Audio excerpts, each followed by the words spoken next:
Boa noite, sejam bem-vindas e bem-vindos ao Teatro Antunes Filho. Este espaço atende às normas de segurança.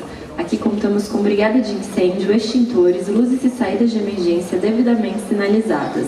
Se houver a necessidade de saída durante a apresentação, utilize as portas superiores ao fundo da plateia ou laterais do balcão.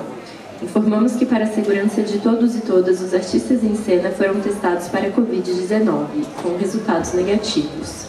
Ao final do espetáculo, para evitar aglomerações na sala e no foyer, solicitamos que a saída seja feita com calma, dando prioridade às fileiras mais próximas das portas. Em caso de dúvida, nossa equipe está aqui para ajudar.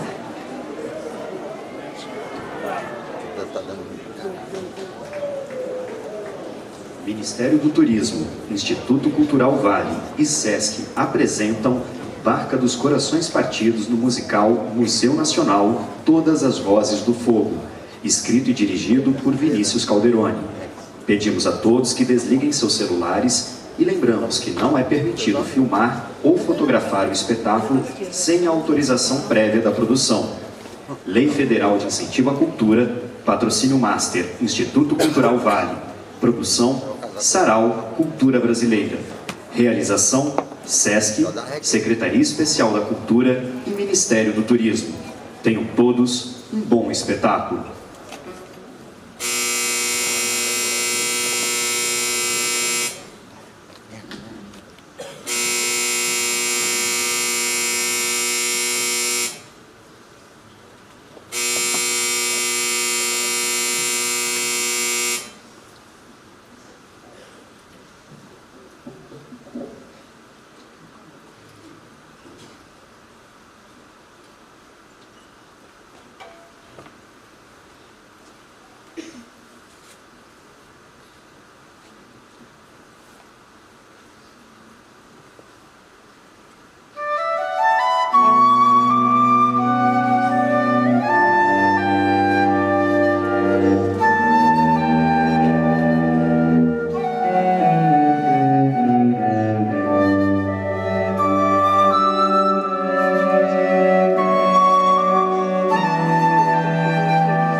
Agora pode começar.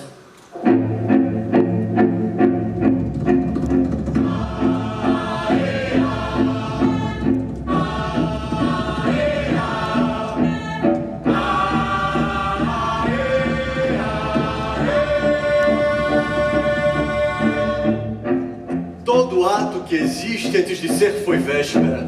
Tudo que há antes de ser fato consumado foi iminência, beira, quase, esteve prestes. Da Via Láctea até o leite derramado.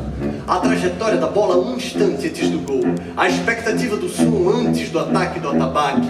O anúncio da chegada de um orgasmo em um frisson. A aterrissagem do avião se aproximando ao fim da tarde. Agora pensem que existe um edifício primordial. Agora pensem que ele abriga um patrimônio colossal. Agora deixem de pensar e acreditem, é real. Agora já sabem que falo do nosso Museu Nacional.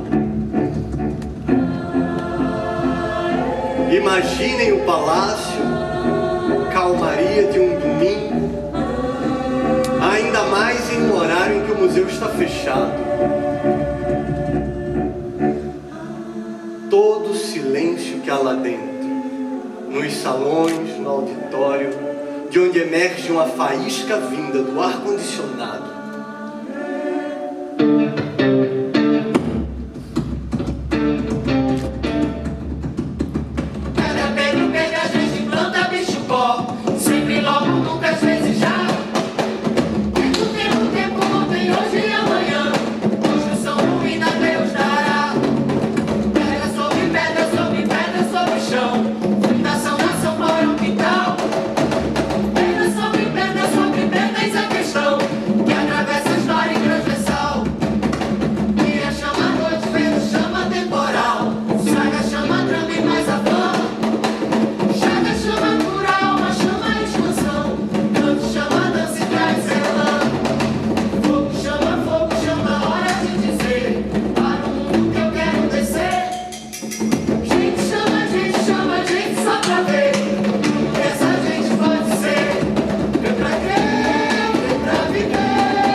tentativas e esforços, restou a impotência de ver televisionado o incêndio ingovernável, a tragédia anunciada, em rede nacional, cartão postal do abandono. As lágrimas amargas derramadas frente ao fogo não foram suficientes para apagá-lo, isto é lógico. Mas aquelas mais afoitas que atingiram em cheio o solo serviram para adubá-lo e para semear o novo. Porque isto é teatro e o teatro é um resgate. Um ato de justiça praticado no presente. Então juntem-se a nós na iminência do milagre, porque de agora em diante verão que o museu se move. Que hoje o museu se torne um ato, que os objetos virem gestos,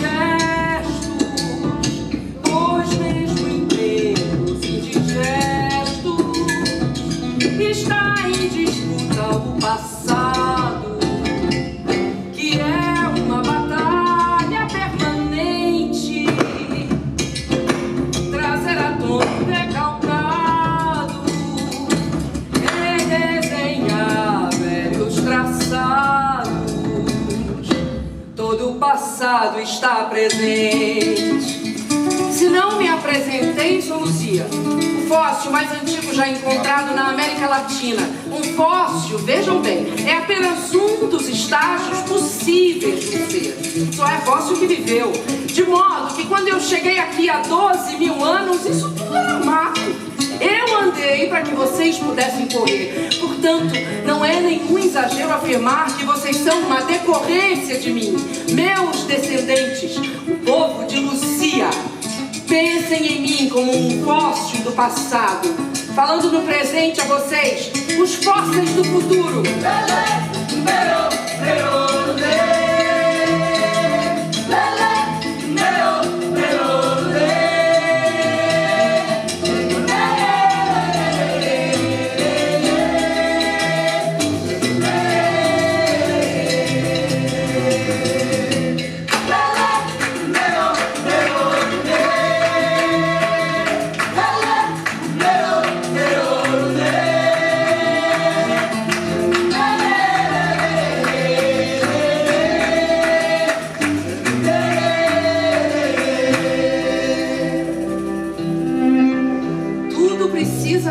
De algum lugar. Acharam bom que fosse por mim, já que eu fui a primeira a chegar, pelo menos a primeira de que se tem registro. Por alguma questão, nós humanos só conseguimos imaginar o que é abstrato a partir do que é concreto, coisa nossa. Pois bem, meu esqueleto ficou exposto no Museu Nacional da Quinta da Boa Vista por quase 40 anos. E foi assim que eu ganhei carne de personagem e dever de anfitriã. O inanimado ganha vida.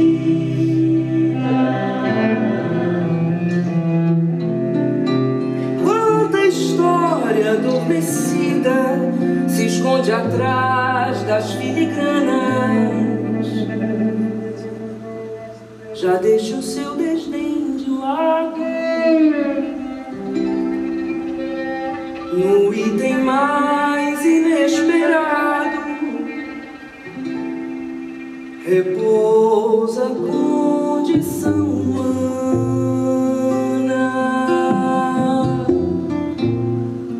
Minha função é ser uma espécie de guia de um museu impossível. Impossível porque está em ruínas. Impossível porque está em reconstrução.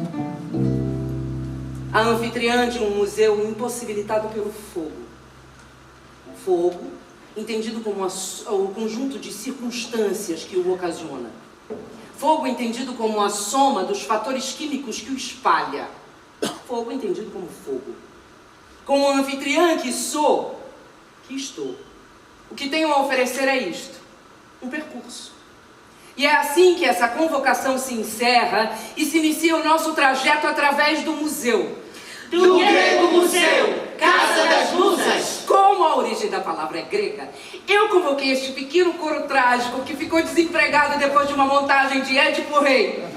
As musas eram entidades, filhas de Zeus, deus dos deuses, com Mnemosine, a deusa da memória. Fofos, né? O museu era ao mesmo tempo um templo e uma instituição ligada à pesquisa e ao saber. Não reparem, eles são um pouco formais. Era lá que se guardavam objetos oferecidos às divindades. Bem formais. Desde então, todo espaço que reúne objetos para resgatar um acontecimento histórico ou algum tipo de saber passou a se chamar museu. Mais alguma coisa? Disseram que haveria lanche, mas não estava por aí. Ok, eu vou ver o que eu posso fazer. Podem ir, obrigada. Não tem de quê. Com licença, obrigada, de nada. A partir daí... Gente! Cadê vocês? Alguém me ajuda, por favor. Pobre Édipo. Aristóteles. Qualquer edifício que se preste a acumular saber ou itens relacionados a uma determinada área de interesse pode se nomear museu. Mas o Museu Nacional não se enquadra em apenas uma categoria. Museu histórico? Sim, De história natural? certamente. Museu de ciência. Sem dúvida. Museu etnográfico? Lógico. Museu de arte? Não, isso não. Mas todo o resto, sim. A todos os tempos, isso tudo. A todos os tempos, um só tempo. Se todo museu é uma espécie de armário do mundo, o Museu Nacional é um armário imenso. São tantas seções, tantos departamentos, tantas áreas, que para azeitar isso tudo é preciso uma engrenagem humana muito complexa. Muitos setores, muitos saberes, muita gente andando pelos corredores, pelos jardins, pelos arredores. Para quem olha de longe, museu é velharia, coisa morta, imobilidade. Mas para quem vive de dentro, é movimento, é gente viva, novidade. Pensem no tempo em que o museu estava funcionando. Escolham um dia qualquer, sem nenhum grande evento, sem nenhum acontecimento, que não fosse cada pessoa ali dentro se movendo na direção de um intento, de um propósito, com um sentimento. Cada pessoa na sua função, na sua missão, no seu fundamento. Cada vivente com o seu trajeto, no seu projeto, com o seu andamento. E verão que mesmo um dia sem qualquer encanto, ainda é um dia muito intenso.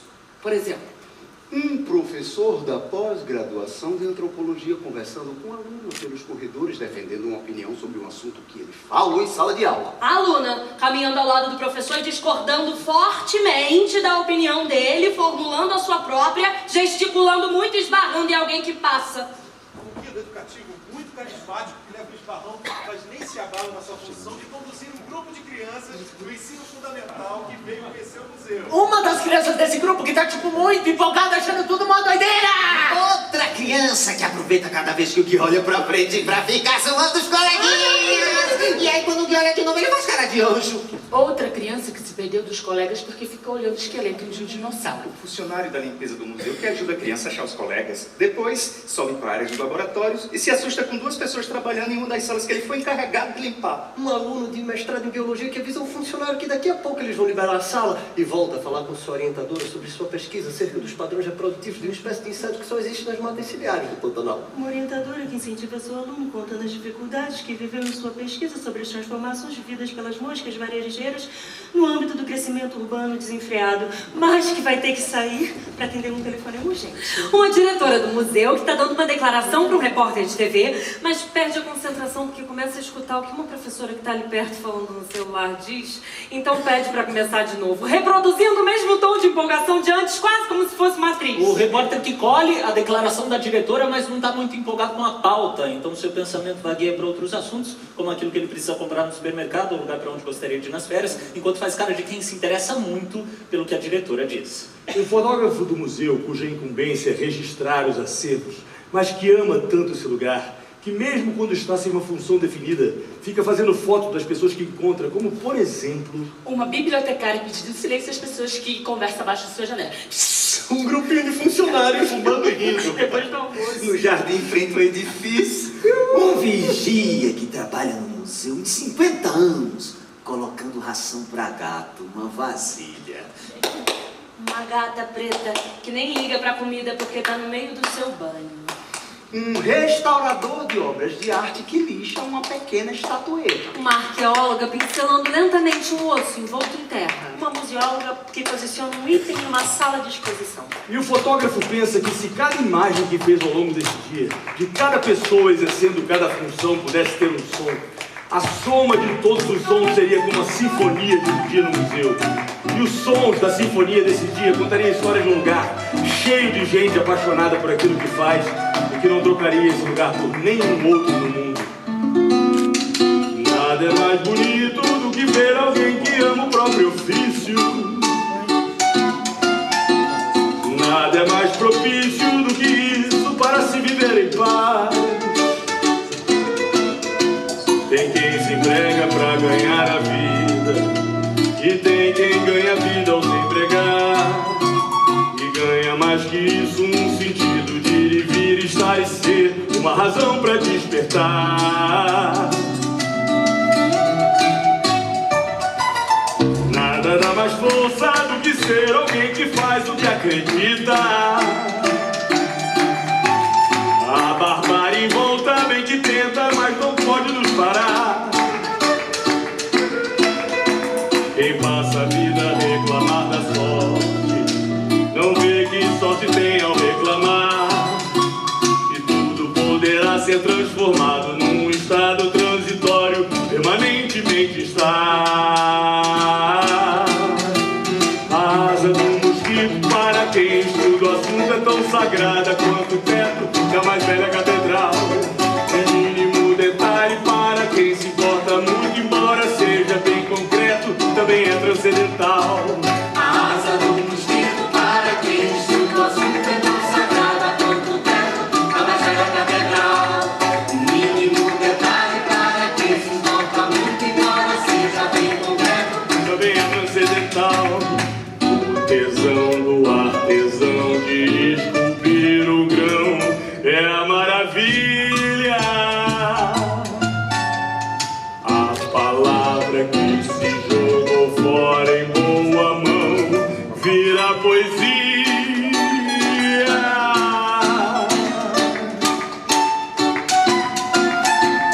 Nada é mais bonito do que ser alguém que faz o que acredita.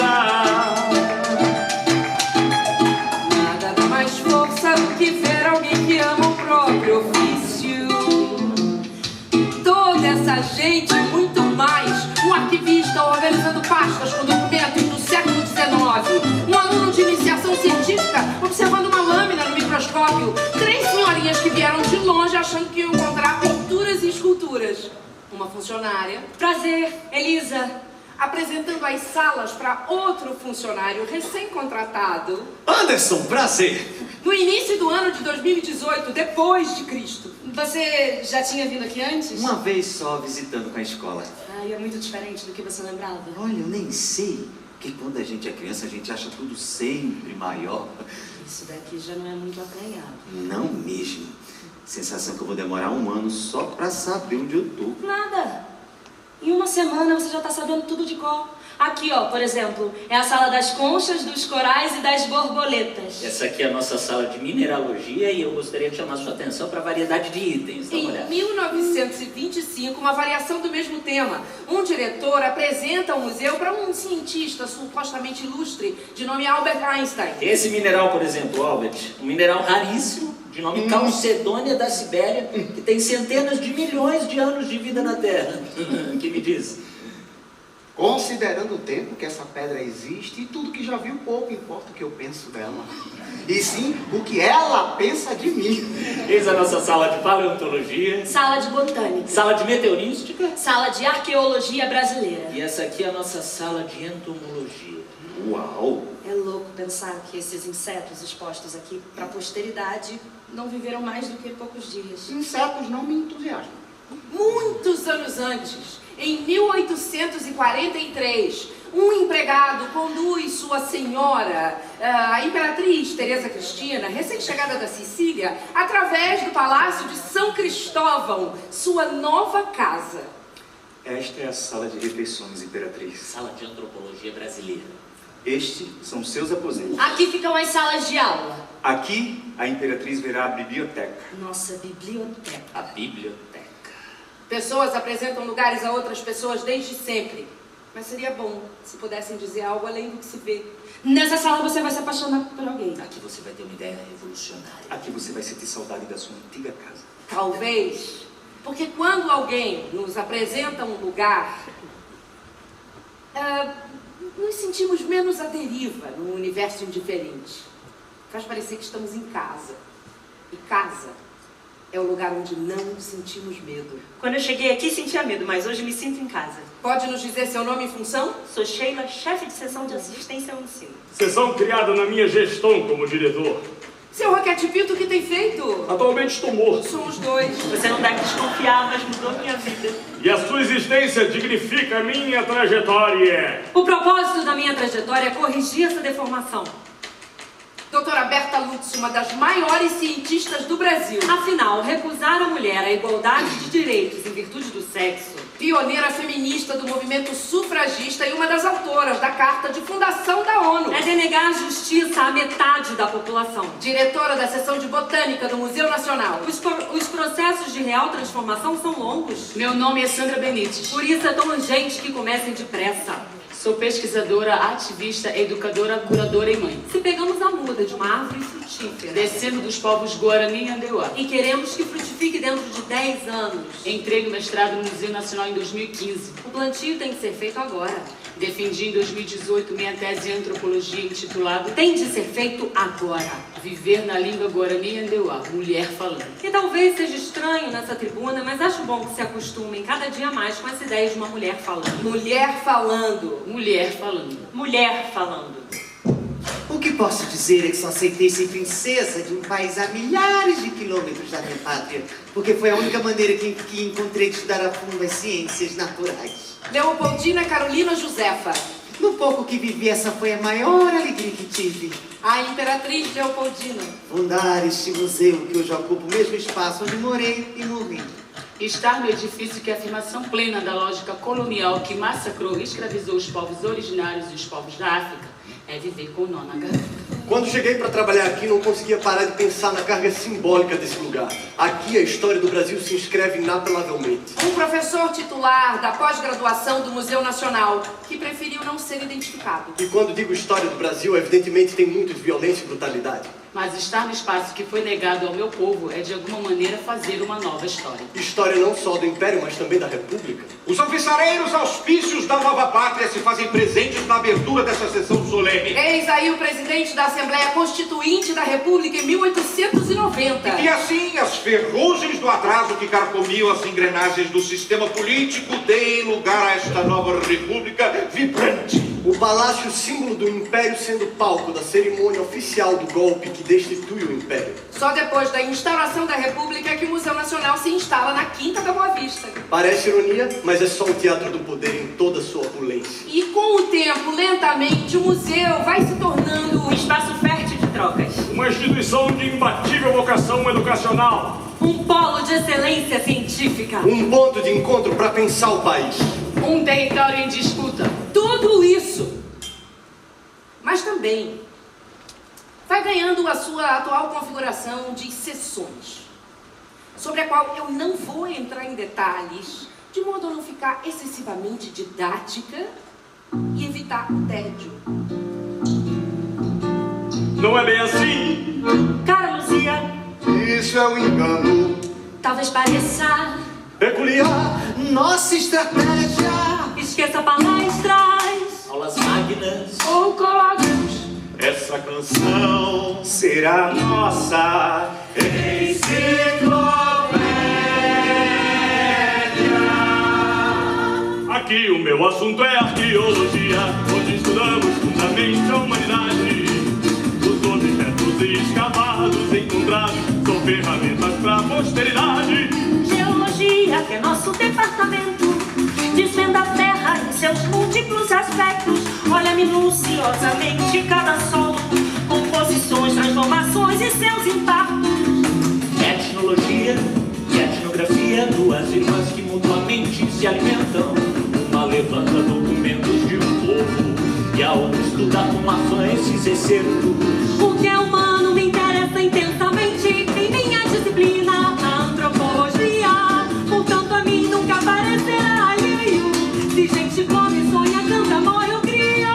No encontro dos departamentos, na soma de tais fundamentos, é que o saber se cria e o museu se anuncia. Já na botânica, meu campo de interesse, tudo que é vegetal se olha a miúde. Grama, gerânio, sandalga, pouco importa fora em toda a sua amplitude. Fala aqui em nome dos invertebrados, criaturas ricas, engenhosas e singulares. Reparem bem na arquitetura de uma concha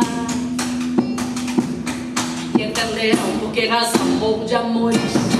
Nos vertebrados, variedade não é segredo, a marca é vasta e veste diversas espécies. Tem peixes, répteis, aves e, é claro, mamíferos, como esse que vos fala e você que me ouve. A minha área é a entomologia, que é a ciência dos insetos e suas vidas. Tem muito assunto por aqui, uma certeza. Deus fez inseto e o diabo inseticida. No encontro dos departamentos, na soma de tais fundamentos, é que o saber se cria, no museu se anuncia.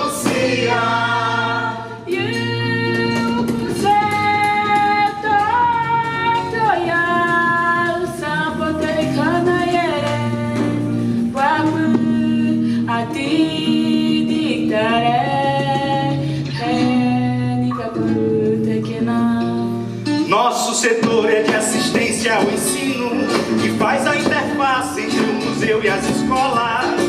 E educação é um assunto sempre urgente, em qualquer tempo e ainda mais agora. O nosso setor é o de museologia, nossa missão é ordenar a exuberância de todo acervo e a conservação do texto, para que não tire confusão toda a abundância. Porém, prestem atenção. Memórias e arquivos do museu eu represento. É evidente que é um chefe de seção, mas pra canção já não havia mais elenco. No encontro dos departamentos, na soma de tais fundamentos, o saber se irradia e o museu é melodia.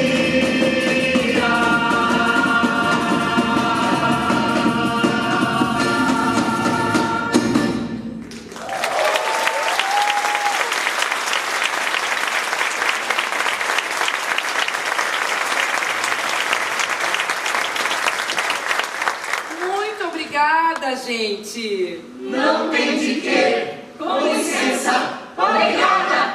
De nada. Foi melhor do que eu pensava. Pesquisadores dedicam a vida a produzir conhecimento e passam seus dias entre estudos minuciosos e hipóteses. A importância do que fazem é inquestionável. Já a importância atribuída ao que fazem, invisível. Isso porque, em certos lugares, a produção de conhecimento não é uma prioridade para alguns poderosos. Até porque a manutenção do seu poder depende da ignorância coletiva. Dito isto, assim vivem os pesquisadores. Metade da vida estudando, a outra metade lecionando e a terceira metade escrevendo requerimentos. Excelentíssimo. Estimada. Caro. Digníssimo. É de conhecimento público e notório Que o Museu Nacional, a mais antiga instituição da América Latina, através de um momento de grandes dificuldades, angústias, impossibilidades, desafios, é desnecessário recordar aqui a vastidão do nosso acervo, a variedade de campos do saber que representamos, a importância da nossa instituição na construção da memória coletiva, bem como a excelência dos nossos pesquisadores que faz da nossa instituição referência mundial. Infelizmente, tristemente, tragicamente, desafortunadamente, tememos que as condições atuais do nosso edifício sede, o glorioso Palácio de São Cristóvão, patrimônio histórico tombado pelos órgãos competentes da nossa república, estejam bastante defasadas, desfalcadas, depauperadas, impróprias, inadequadas, indevidas, aviltantes, dissonantes, periclitantes, imprestáveis, desagradáveis, lamentáveis, detestáveis, desgraçadas, degeneradas, fudidas,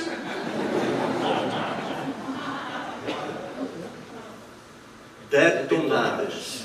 configurando assim um imenso risco para a preservação do patrimônio imensurável. Em termos históricos, simbólicos e mesmo financeiros. Que nosso acervo encerra. Os exemplos de desgastes que o edifício enfrenta são inúmeros.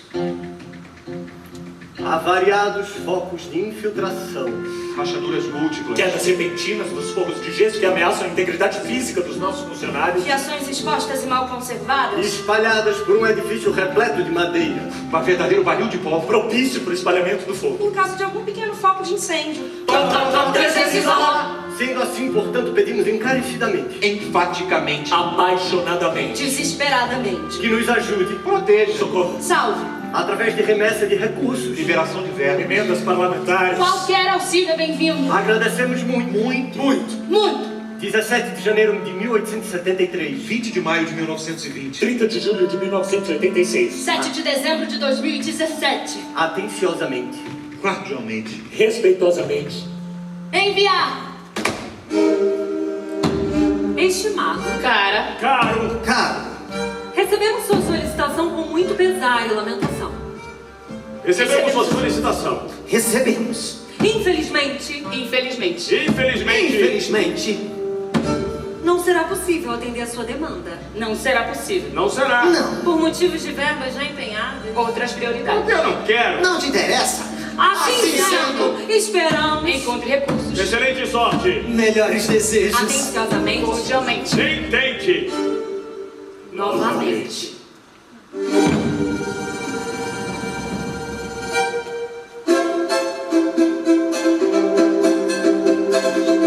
Triste é viver sob o signo da sina da saga, da precariedade. Amor em ponta de faca e a cara tapa e não ter nem metade. Nesse país que parece, promete e nunca se cumpre. Tudo que sobra é ausência, urgência, cadência da incompletude. Tá na cara que a precariedade é praga, é regra e subir, cara e fora. E seu trono de marfim. Passa o tempo e isso nunca se renova. Segue em voga e dobra é foda e parece não ter fim. Tá na cara por quem essa conta é paga e cobra, obra e mais manobra e sobra pra você, pra mim. O pior é quem quer manter essa droga e a draga não acaba porque tem sempre alguém se dando bem. Triste é viver sob o signo da sina da saga, da precariedade. Dá no em ponta de faca e a cara tapa e não tem nem metade. Nesse país que parece, promete e nunca se cumpre. Tudo que sobra é ausência, urgência, cadência da incompletude. Tá na cara que a precariedade é praga, é regra e suga e traga e folga em seu trono de marfim.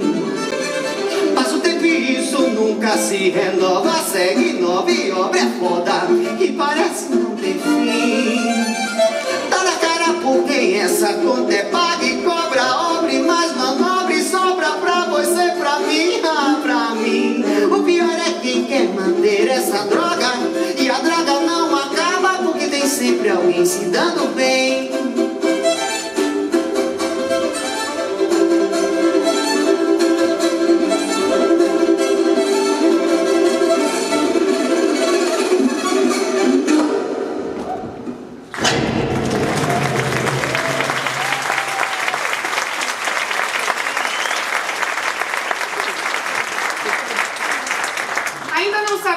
Quando a luz será reestabelecida, pedimos desculpas pelo inconveniente. Também não é tão ruim assim. Pensem há quanto tempo existe luz no planeta. Comparem com o tempo em que ela existe na vida dos seres humanos. É desagradável? É desagradável. Mas pode ser educativo. Aproveitem para ouvir as batidas dos seus corações. Faz silêncio!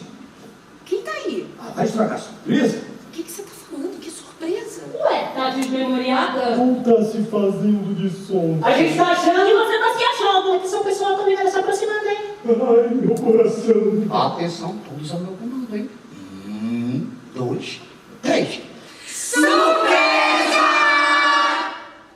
O museu não é só feito de pessoas, como é feito de coisas. Aqui a voz das coisas nos interessa. Essa é a festa de despedida de um objeto logo antes de ser devolvido ao seu povo de origem. E estão presentes os seus colegas de acervo.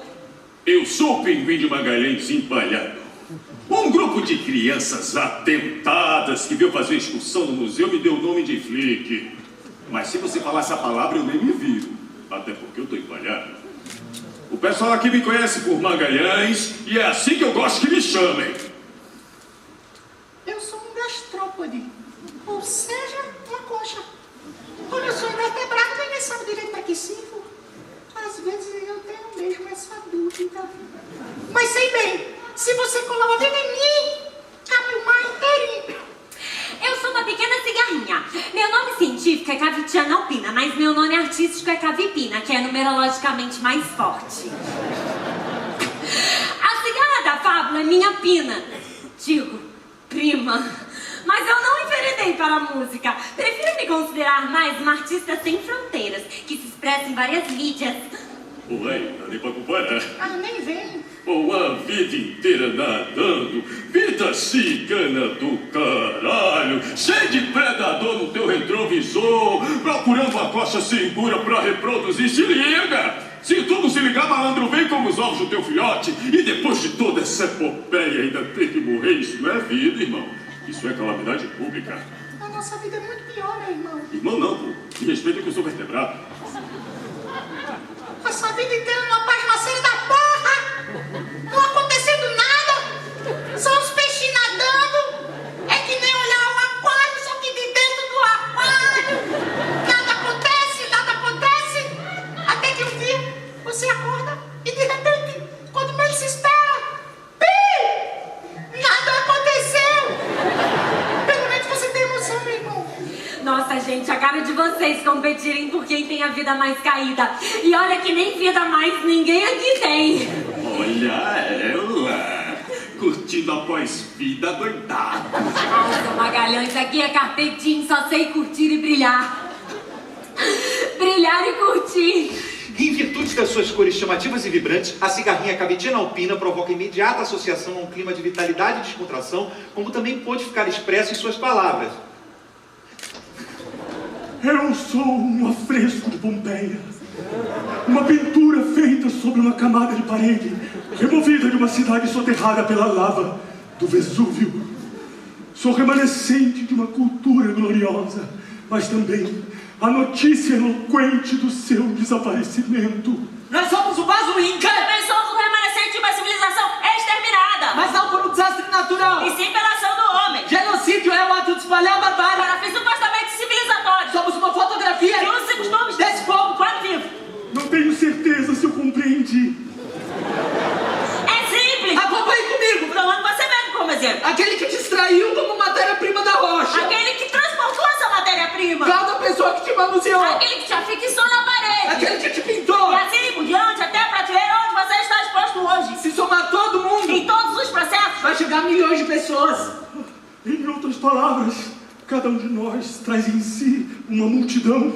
Exatamente isso! Não conseguiríamos explicar melhor! A amizade entre itens retirados de sítios arqueológicos tende a enveredar não raro pelo campo da metafísica, sem prejuízo da dimensão simbólica e imaginativa. Eu sou um esqueleto de Machacalisaurus, um dinossauro herbívoro que viveu há 80 milhões de anos na América do Sul. Como eu fui encontrado na cidade de Prata, me apelidaram de Dino Prata. Em vida eu tinha 13 metros de comprimento e pesava 9 toneladas. E é por isso que precisamos falar sobre estigmas. As pessoas veem o meu tamanho e me julgam sanguinário, quando na verdade sempre pratiquei CNV, comunicação não violenta. Eu sou um trono do rei Dandozan, rei do Belmeto, ao Benin. Vindo de África, cheguei em 1818 como presente para Dom João VI, um gesto de diplomacia. Só esqueceram de me perguntar se eu queria servir a esse propósito. Estou trono, mas em essência eu sou tronco e não esqueço minhas raízes. Não é porque tem um formato de assento que qualquer um pode sentar em mim. E você se dobrou de novo. Mas é da minha natureza. Eu já disse que você tem que ser mais inflexível. Fácil falar pra quem é maciço feito você. Não é porque seu esqueleto é articulado que você tem que aceitar os lugares que te colocam. Um dia eu vou aprender a ficar firme igual a você. Finalmente, um comentário à sua própria altura. A amizade entre itens de reinos distintos, nesse caso vegetal e animal, dependem de importante exercício de alteridade e deslocamento para fluírem a contento. Eu sou o caixão de Chamurensu, uma cantora egípcia que viveu em Tebas no século 8 a.C. Apesar de ser recipiente, após séculos de fusão, um sequestro e um deslocamento forçado para um palácio desconhecido, eu me tornei parte indissociável daquela quem acolho. Somos como unha e carne, embora ela já não tenha mais carne. Unidas neste abraço de eternidade, nós viramos um único ser. Eu sou ela, ela eu. Eu sou a máscara ticuna, um artefato usado em rituais dos povos originários destas terras. Na simbologia mais óbvia, máscaras servem para esconder, para encobrir alguma verdade, a verdade que só se vê quando a máscara cai. Mas é aí que mora o engano. Desde sempre eu vim para revelar. Hoje é meu último dia aqui e eu nem sei o que dizer. Eu sou Luzia, e acho que de mim vocês já ouviram bastante. Só quero pontuar que aqui eu não sou sua anfitriã, e apenas mais um objeto entre tantos. Você já parou para pensar como vai ser na hora em que você chegar? Ainda não, nem vou. Por que não? Porque é tudo muito diferente da maneira como a gente imagina. E pensar como vai ser antes de ser só serve para tirar a gente do chão. Eu acho que, se fosse eu ia estar radiante de poder estar de volta ao convívio de minha gente. Eu também adoraria, mas do meu povo só sobrei eu acho. Mas eu tô feliz em voltar, mas vou sentir saudade de vocês. Um item etnológico, quando devolvido a seu povo de origem, tende a ser reincorporado em seus rituais típicos, como no caso dessa máscara, que deverá representar espíritos ou então figuras mitológicas. Quem disse? Perdão? Você não se cansa disso? Disso o quê? De ficar interpretando cada pequeno detalhe. Ué, mas eu sou uma legenda de museu. Sem mim, as pessoas podem não ter uma visão completa, podem não compreender vocês. Quem disse que eu quero ser compreendido? Quem disse que a sua explicação me contempla? Aí, quem escreve tua explicação? A quem eu devo responder primeiro? As explicações que você oferece contemplam qual visão? Porque quando as pessoas me veem exposto e te leem do meu lado, elas já saem com uma ideia fechada. E se eu for muito mais do que isso que você diz que eu sou? Porque eu sou muito mais que isso que você diz que eu sou. Mas como vocês esperam que eu faça o meu trabalho? Eu tenho uma sugestão. Se escreva assim. Cada um chegou aqui por um caminho. Escavado, presenteado, coletado, trocado, adquirido, caçado, capturado, arrancado, roubado, profanado. Cada um expressa em si alguma história. De um povo, de um lugar, de um processo, de um ecossistema, de um bioma, de um contexto. Cada qual é o seu próprio manifesto. Então é isso? Mas ninguém vai saber ao certo de onde vocês vêm. Aí é que tá. Deixa elas entenderem o que elas vêm entender. Melhor isso do que ficar estampando a hipótese mais conveniente pro seu ponto de vista. Não é o que você diz que faz cada coisa aqui ser. Por isso, cada item aqui pode se reservar o direito de ser mistério. Afinal...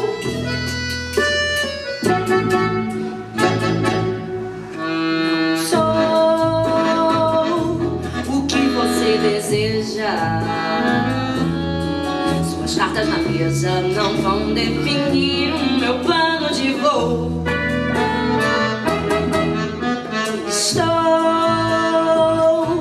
além da sua certeza. Eu sou plena potência. Sou grata, surpresa até mesmo pra mim. Sim, é o que digo a mim mesma. Sim, tuas palavras não podem me conter.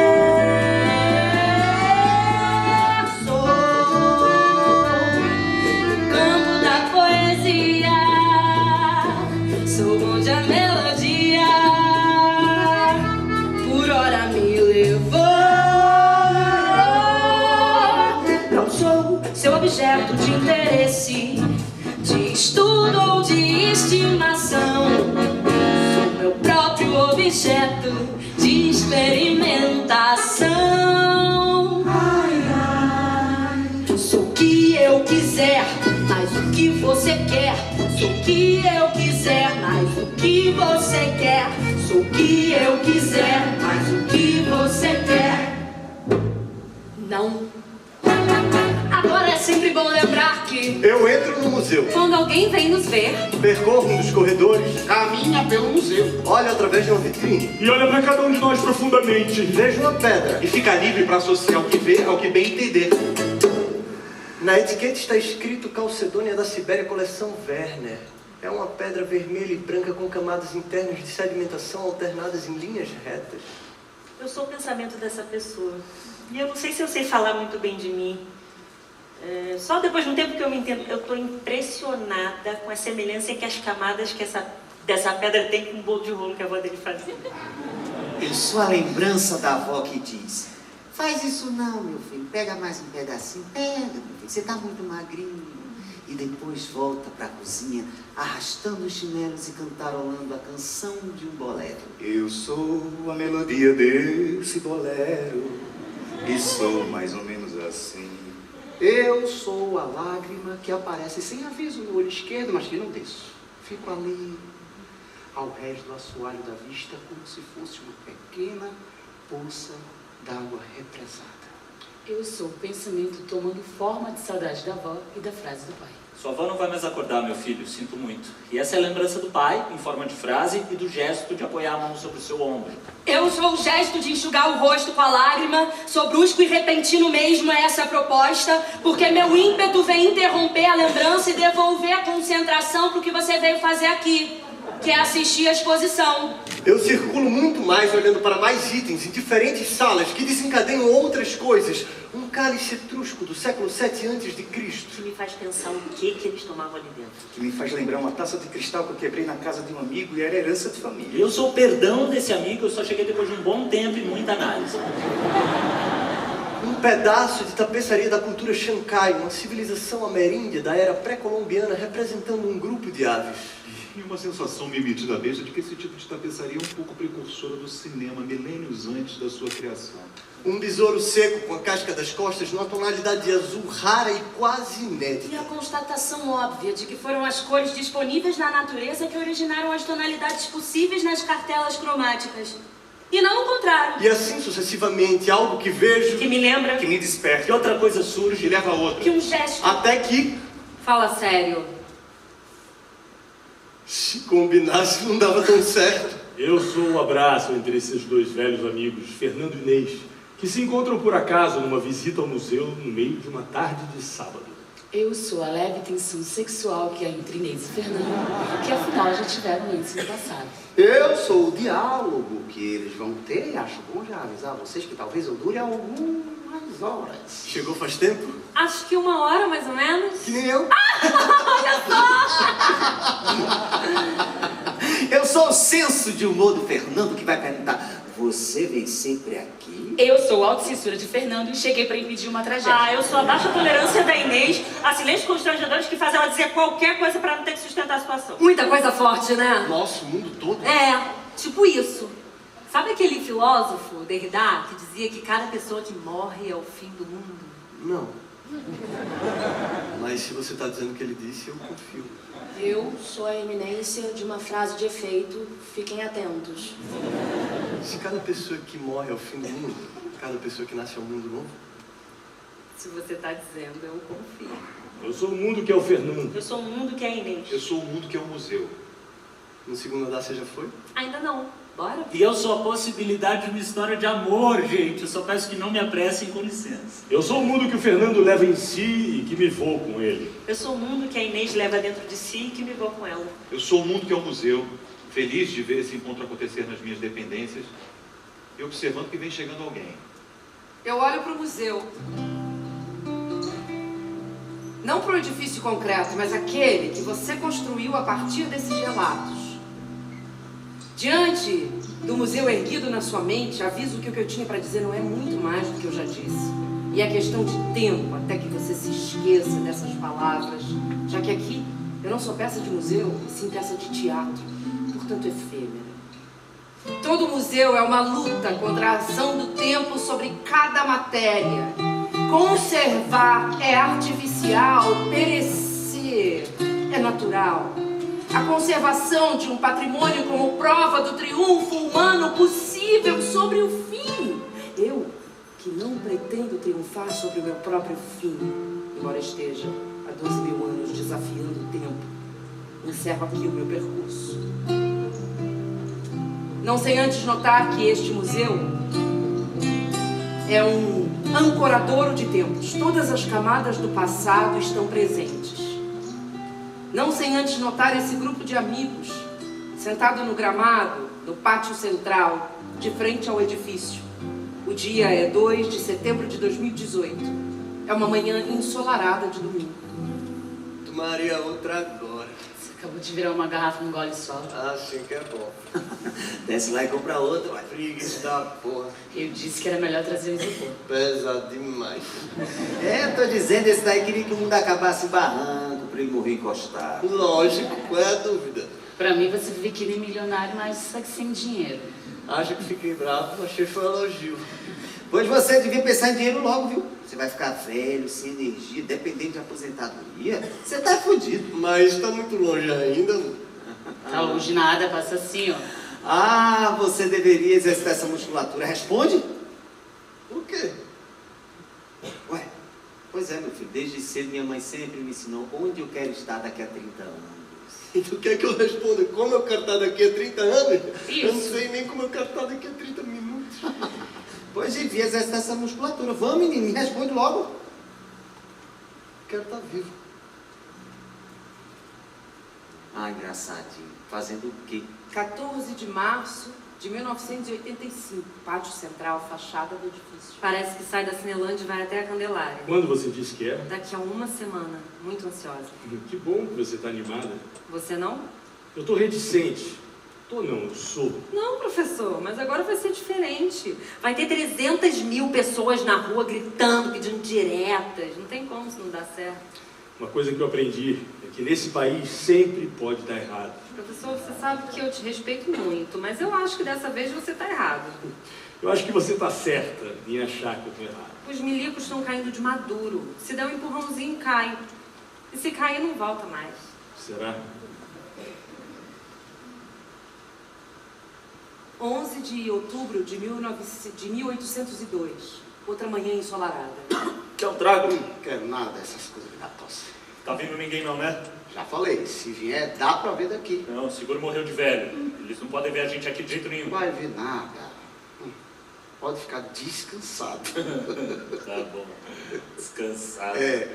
Sei nem o que é isso, você sabe? Sei nada.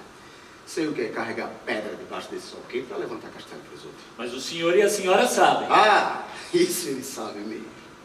Será que seu filho vai saber? O quê? Como é que é descansar? Não sei se vai. Mas deve ser bom. Deve ser. Deve. Sabe o que é mais estranho? O quê? É que isso que a gente leva, eles chamam de vida, né? E isso que eles levam, eles também chamam de vida. Só que se você olha para uma coisa e olha para outra coisa, como é que essas duas coisas podem ter o mesmo nome? 15 de dezembro de 1945. Tarde de tempo encoberto. Mas não podia botar alguém para avisar na hora que eles estivessem chegando? Podia, mas já não botaram. Eles querem que a gente adivinhe? Fica pronto aí, na hora que eles chegarem eu conto e vocês começam. Porra, não dá para trabalhar assim. O que não dá é para não trabalhar. Não, falando sério, a gente ensaia, se dedica e eles deixam a gente nessa situação. Meu irmão, é simples. Você fica pronto. Na hora que a gente olhar um monte de chapéu de granfino se aproximando, quer dizer que o figurão tá chegando, igual no ano passado, quando o figurão veio visitar o museu. É, mas no ano passado a gente tava tocando ali no saguão, e não aqui no jardim com esse sol na muleira. Mas nem tá sol, Beto. Ó, Márcio, queima. Opa, olha lá, eles estão chegando. 1, 2, 3.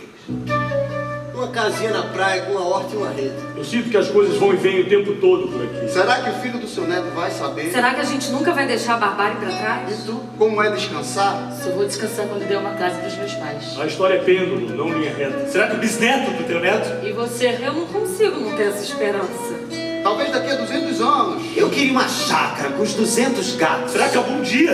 Essa é a esperança que você tem que manter. Se eu não sonhar, ninguém vai fazer isso por mim. Não dá pra esperar um milagre. Sonhar não custa nada. Não tô falando de esperar, eu tô falando de agir. A gente precisa fazer alguma coisa. Nada muda sem um gesto afirmativo. Saber o que se quer é o mais importante. Mesmo que isso custe a vida. Ter dúvida também é importante. Qual vida? Eu entendo a sua questão, Tudo é importante. mas existe outra. Isso é vida. As verdadeiras transformações não são imediatas. Como eu quero estar daqui a 30 anos. Às vezes levam anos, Pretendo passar os próximos 30 anos descobrindo. às vezes uma vida inteira. A única questão que existe é... Agora! Por isso que a hora é O que agora. eu quero agora? Vamos agora! Seja lá quando for a colheita. E o que você quer agora? Vamos! Mesmo que demore uma vida. Que a vida continue. Desculpa, você eu não consegui identificar a data. É que eu vim do futuro. Qual futuro? Um futuro possível. Como é que você se chama? Luzia, e você? Luzia. Eu gosto do nosso nome. Pretérito imperfeito de luzir. Pretéritos são sempre imperfeitos. Presentes também. Igual ao futuro. E agora? O que a gente faz? O que a gente faz? Achei que por ser mais experiente você saberia a resposta. Achei que você traria as respostas do futuro. Eu acho que a resposta está no que o nosso nome diz. Luzir. Luzir. A beleza. E luzir o horror. Sobretudo o horror.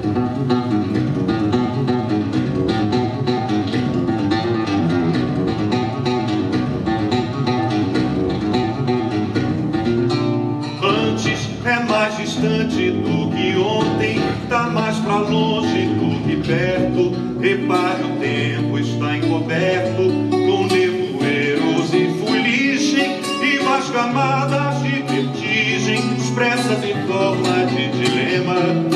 Se olhar bem, o tempo é cobra, mordendo o próprio rabo é obra, mas em progresso e não acaso.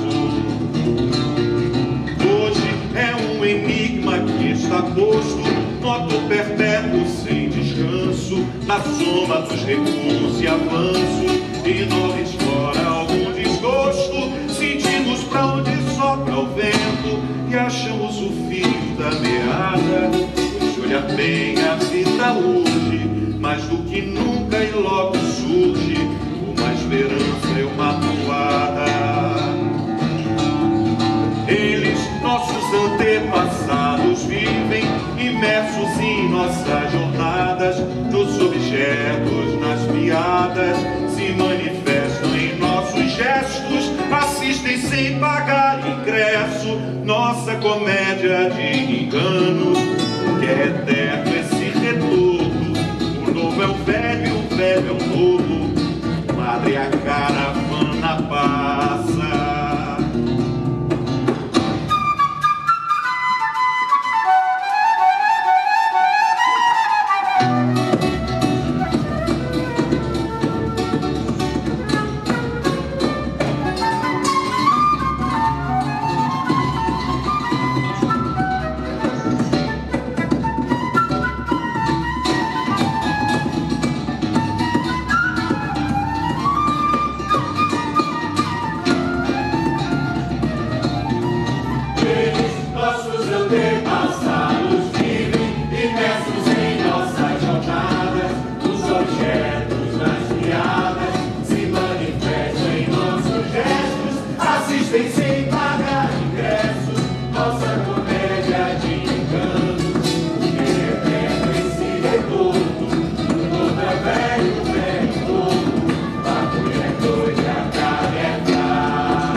beleza.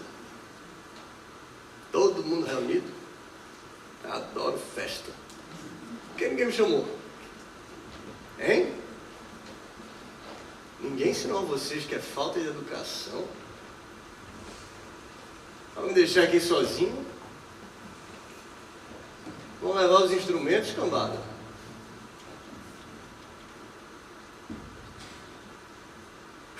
Ainda se fosse alguém que não tivesse nada a ver com a história. Todo mundo aí cantando, celebrando a memória de um lugar que eu construí e ninguém me chama. Um projeto meu desejo, minha realização, um palácio, veja bem. Não um casebre, uma choupana, um bangalô, um quiosque, um palácio. Imponente o suficiente para atrair o interesse da família real, e eu me lembro como se fosse hoje. Toque, toque, toque, com licença, majestade. Meu caro lobo, pode entrar, tenha bondade. O nome é Elias Antônio Lopes. O nome do homem, o nome do lobo. Diga-me logo se atrapalho. Eu já vos digo bem ao contrário. Este lobo, ao contrário,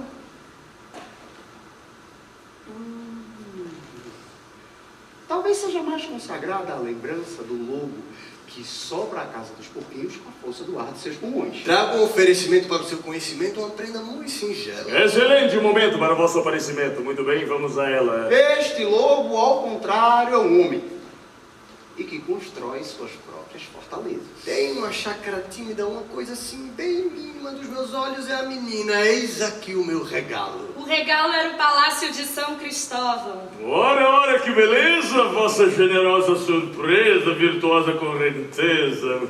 Fico alegre e não me calo. Que é isso, majestade, são seus olhos, imagine. Mas me chame de compadre e as dimensões me ensine. Edifício construído com sua fortuna conquistada como comerciante de grosso trato. 38 alqueires. Comerciantes de grosso trato eram pessoas que atuavam nos ramos mercantis do comércio interno e externo. Ou 103 hectares. Entre outras atividades variadas, com destaque para a mais lucrativa de todas. Ou 255 acres.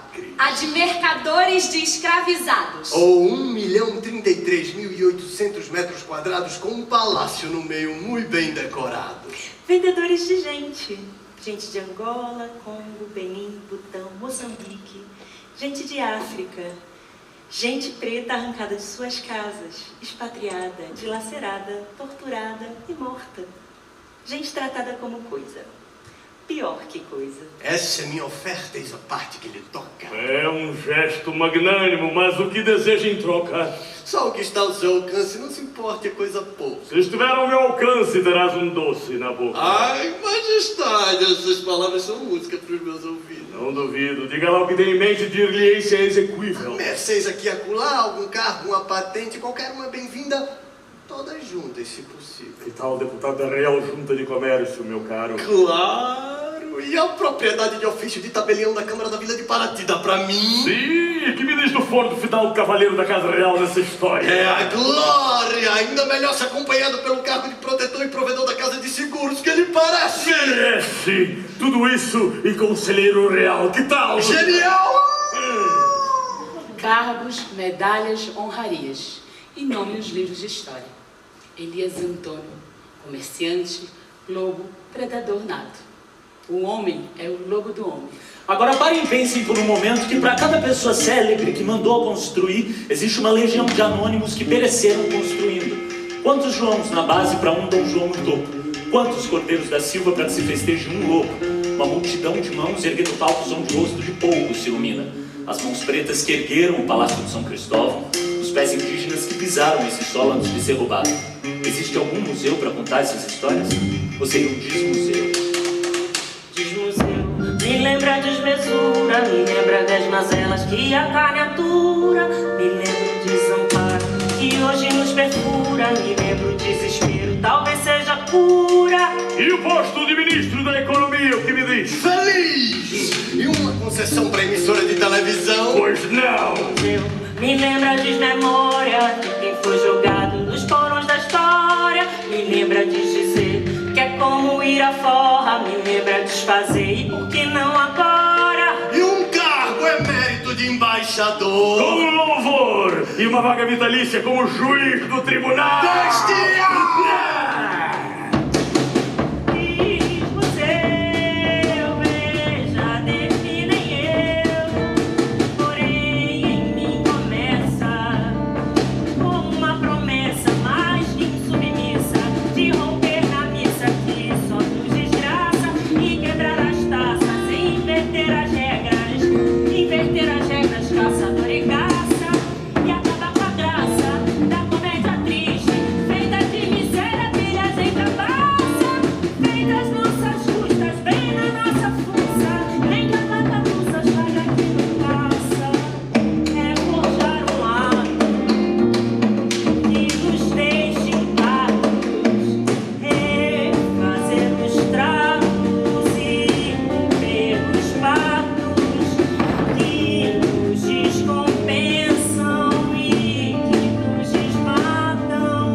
Do solo escravocrata sobre o qual se erguem o Palácio de São Cristóvão e o Museu Nacional, é a senha para que se comece a falar do chão sobre o qual se ergue este país.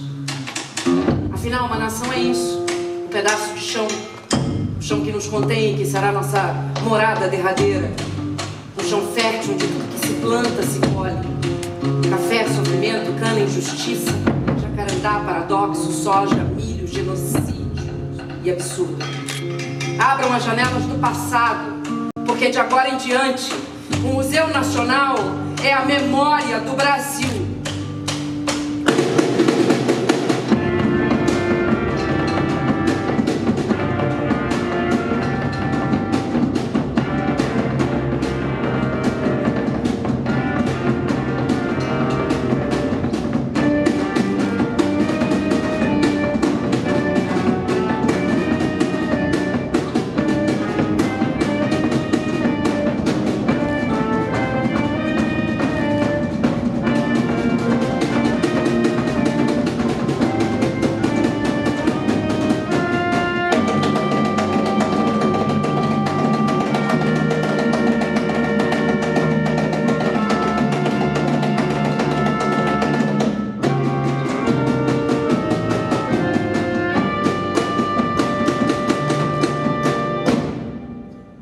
Chegamos num grande acordo nacional supremo com tudo. Sem sombra de dúvida. Agora é mirar o infinito e manter isso aí.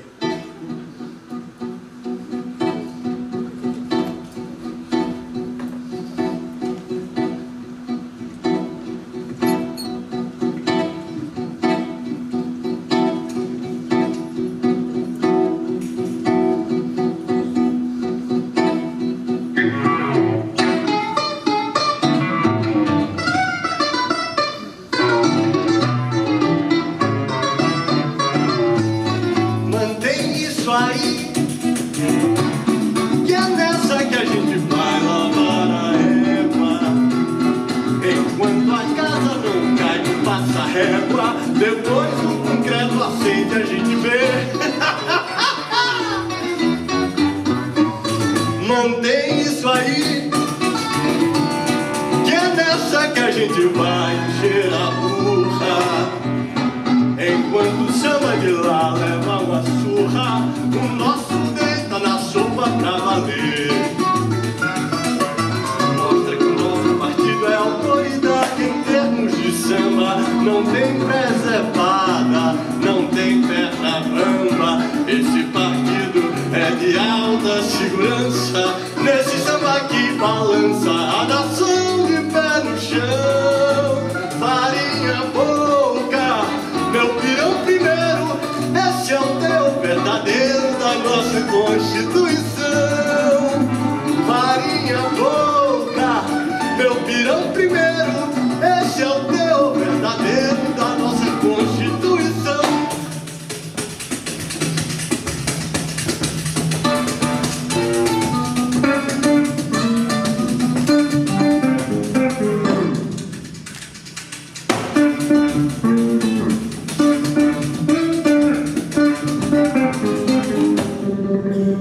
Mantém isso aí, que é nessa que a gente vai lavar a régua. Enquanto a casa não cai, tu passa a régua. Depois o concreto assenta, a gente vê. Mantém isso aí, que é nessa que a gente vai encher a burra. Enquanto o samba de lá leva uma surra, o nosso deita na sopa pra valer. Mostra que o nosso partido é autoridade em termos de samba. Não tem presepada, não tem perna bamba.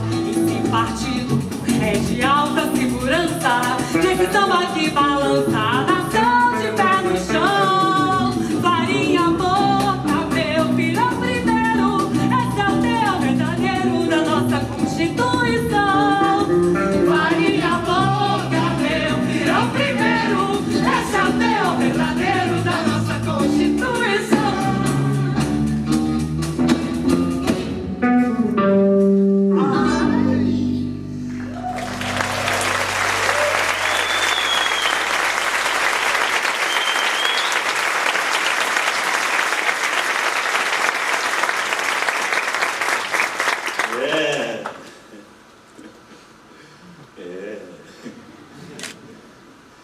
É não que nada disso seja nenhuma novidade. Não que nada disso seja nenhuma novidade. Não tem novidade nenhuma. Não tem novidade nenhuma. Então isso faz parte, né? Faz parte do nosso acordo aí de cada dia. Vocês também vivem em cima desse chão, na verdade. Então eu tenho certeza que todo mundo também já está cansado de saber que o Brasil é esse país individualista aí, né? Onde imperam o jeitinho, a corrupção, a lei da selva, ao contrário do Brasil, que é esse passaporte para um modo mais caloroso e humano de viver. Na celebração dos rituais coletivos, na força da união do povo.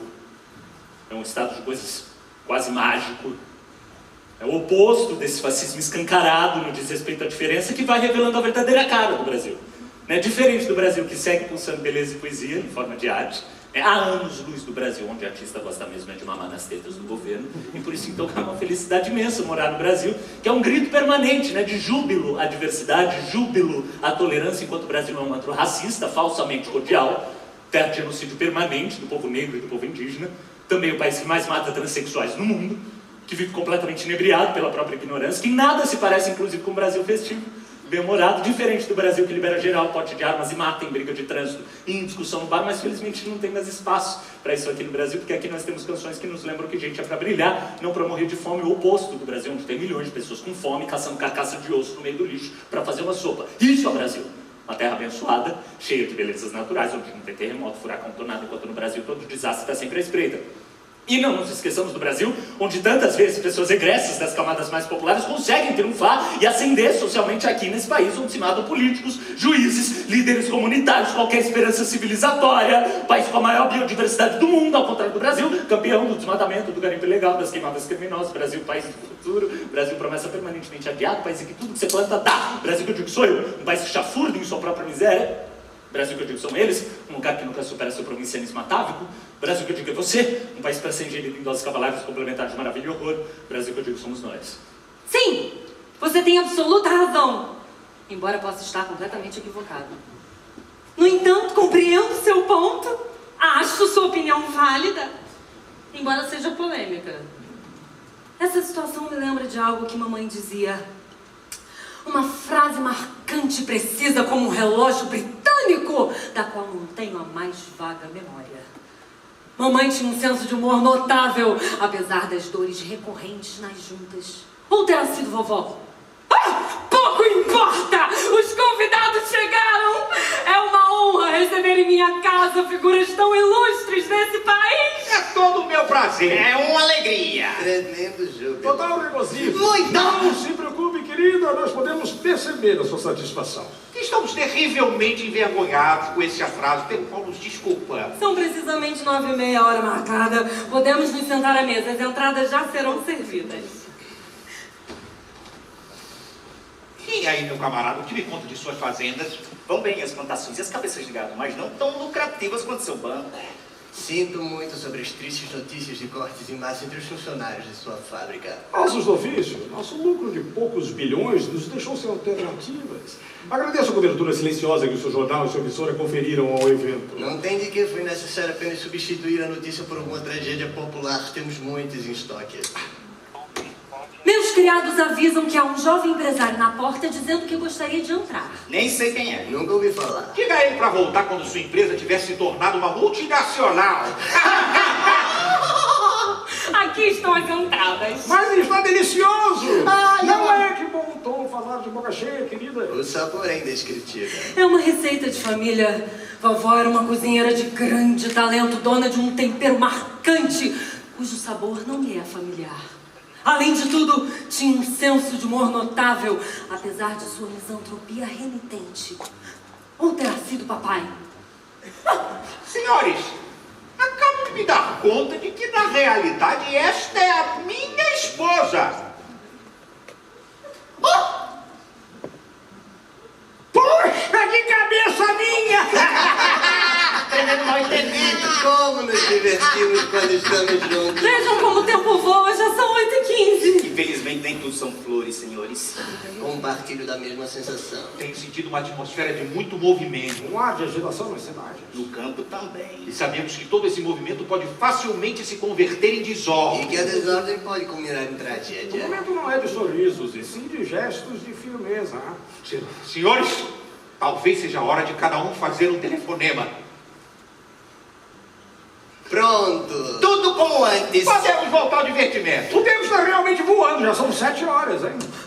Meu criado avisa que o jovem empresário voltou agora que sua empresa é uma multinacional e pergunta se pode entrar. Diga a ele para voltar quando se eleger um cargo público ou fundar uma igreja. Que tal se jogássemos um jogo? Ah, já tenho um. Não, querida, não fale. Lembre-se das suas frágeis cordas vocais. Eu sei um jogo, escolha um. Vamos, homem, coragem. Então. Sorte, ações da sua empresa sobem com o colapso da bolha especulativa. E a outra? Aumento da tributação do seu patrimônio. Esse nasceu virado pra lua. Impressionante. Com vocês, o prato principal, espero que apreciem. Está delicioso. Ah, também uma receita de família? De certa forma, sim. É uma receita do criado de uma das propriedades de papai. Papai era uma pessoa de muito carisma, cuja lembrança me causa imediata náusea. Além de tudo, tinha um senso de humor notável e era um notório explorador de seres humanos. Ou terá sido vovô, ou bisavô! Senhores, desculpem interromper a fruição do prato, mas eu acabo de me dar conta de que eu não sei o nome de vocês.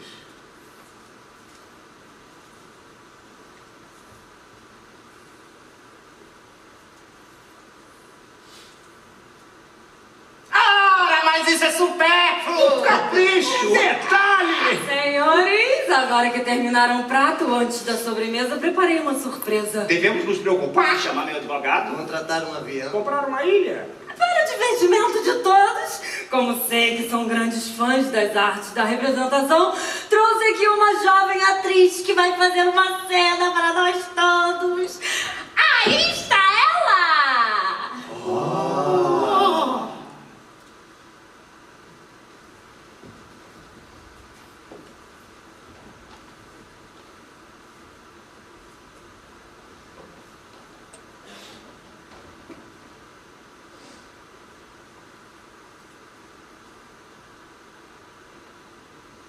Isso não é uma cena. Para ser uma cena, vocês precisariam estar me vendo.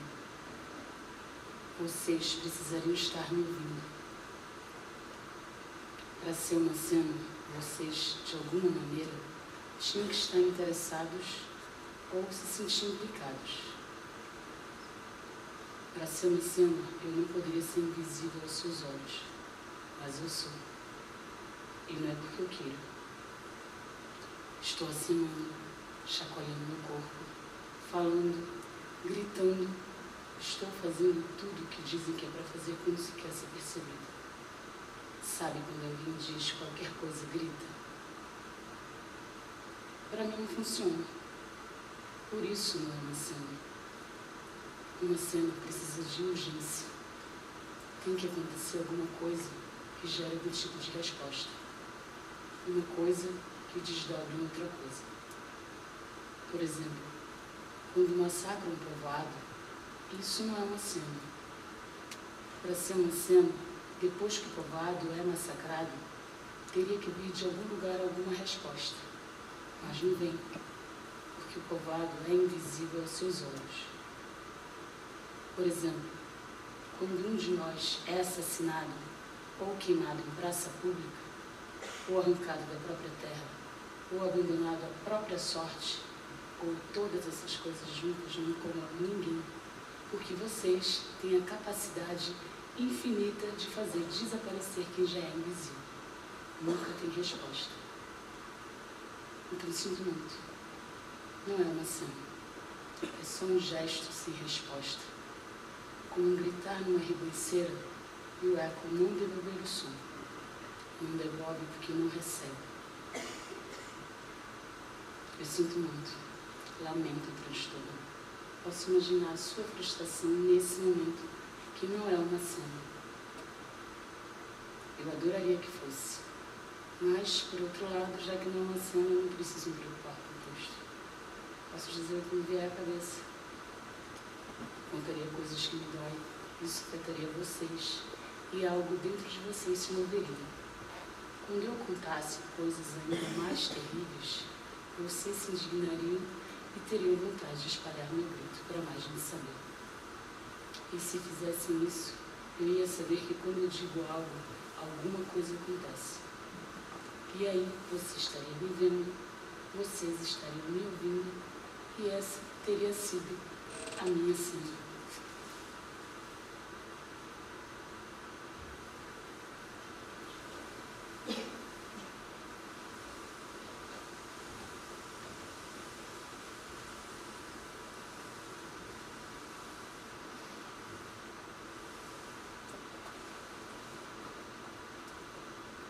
Formidável. Gente, uma bela cena. Qual cena? Não lembro. Afinal, o que comemoramos esta noite, senhores?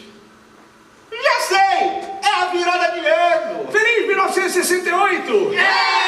Mas na hora de me dar conta que esta é a minha esposa. Meu criado avisa que o jovem empresário está na porta. Feliz 1856. Ele se elegeu senador e fundou 2 igrejas. Feliz 1732!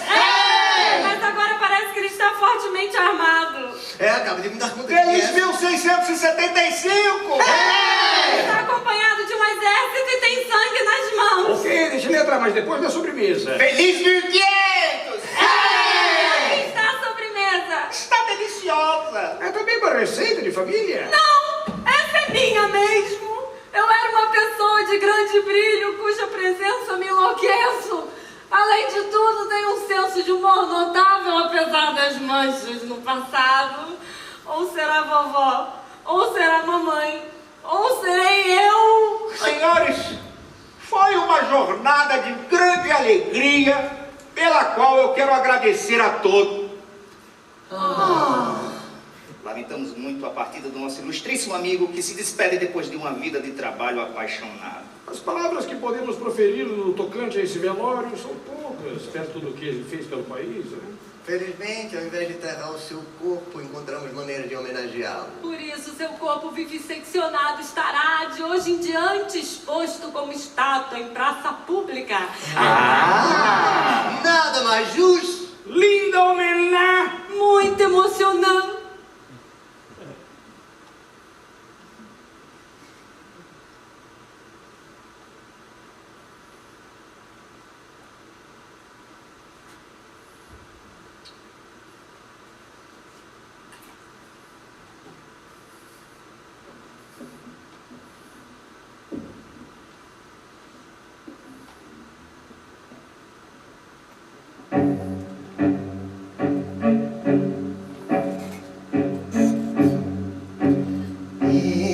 elegi uma homenagem a quem sempre esteve bem acima de outros mortais. Fizeram escadas, degraus de gente, subiram alto, sempre avante, sempre mais. De lá de cima expande impérios, financiados pela miséria ao seu redor. Assim mantém insustentável o intolerável e eles a salvo de tudo.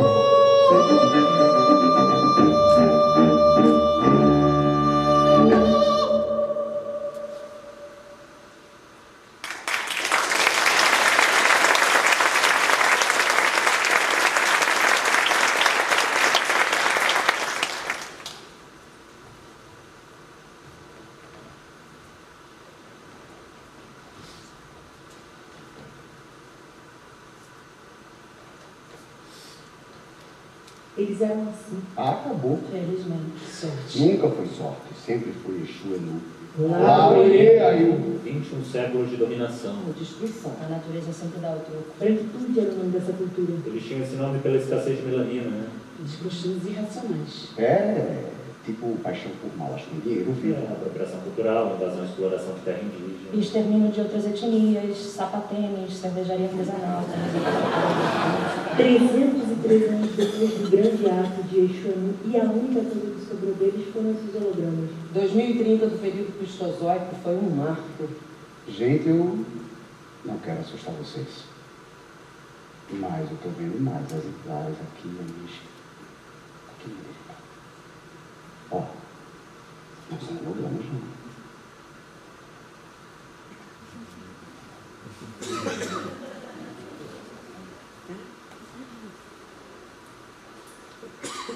Será que eles veem a gente? Vocês veem a gente? Vocês nos ouvem?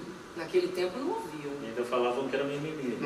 Mas eles não estão nesse tempo aqui, não. Eles estão nitidamente presos no passado. Mas como assim? Abriu um portal? Abriu. Você acha que eles querem alguma coisa da gente? Ah, não, nem vem. Nossos ancestrais passaram todo o período cristozoico ensinando beabá pra essa gente. Estou entendendo nada. Mais de 300 anos depois da Revolução Antirracista. E eles continuam ali olhando pra gente. E a gente faz o quê? Explica pra eles.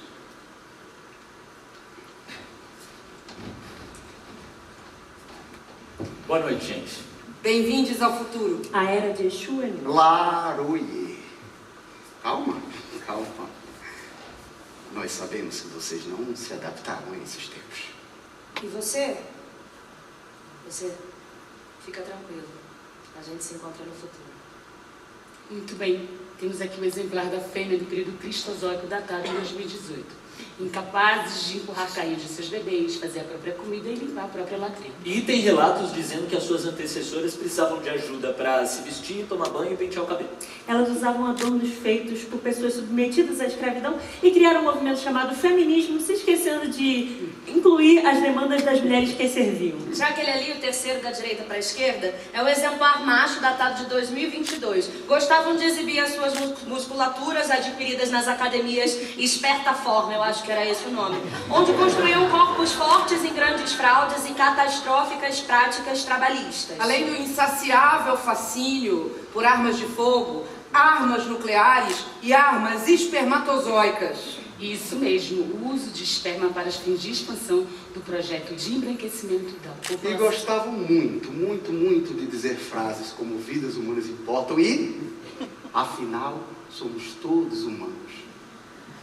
Felizmente, a partir do ano de 2030, do período cristozoico, a cultura branquitude desapareceu, dando lugar a uma nova era baseada no respeito e na preservação da diversidade cultural. E isso graças a você, que pagou a indenização a descendentes de escravizados, tanto os negros quanto indígenas. Graças a você, que concretizou a reforma agrária. Que devolveu o diamante da coroa real para a África do Sul. Graças a você que devolveu as obras roubadas da República do Benin, Mali, Congo, Alasca, expostas nos museus eurocêntricos.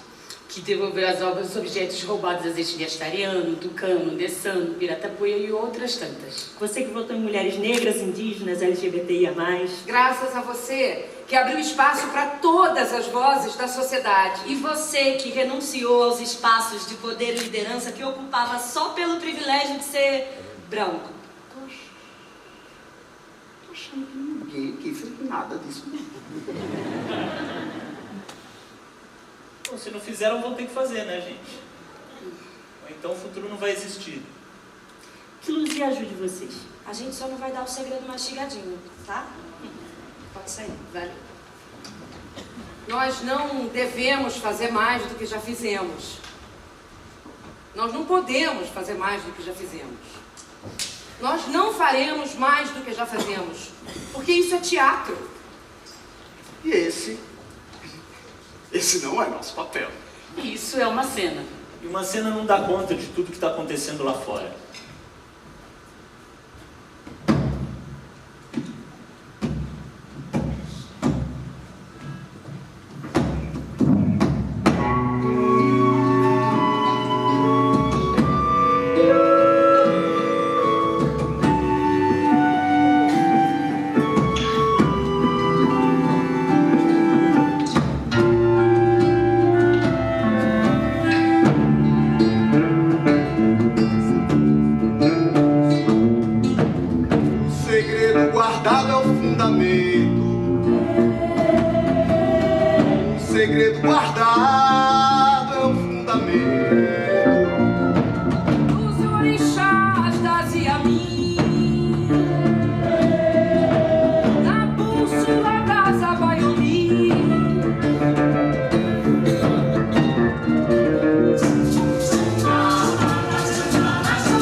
Melodia me abre o portal.